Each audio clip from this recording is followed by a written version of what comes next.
పని దేవుడ నీవు మదిలో వ్యధను తొలగించిన మదిలో వ్యధను తొలగించిన నీకే నా స్తోత్రము స్తోత్ర సింహాసనం నీకే నా స్తోత్రము స్తోత్ర సింహాసనం యేసయ్యా నా ఘన దైవమా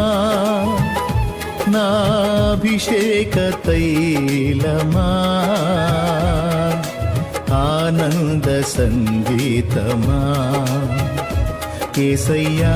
నా ఘన దైవమా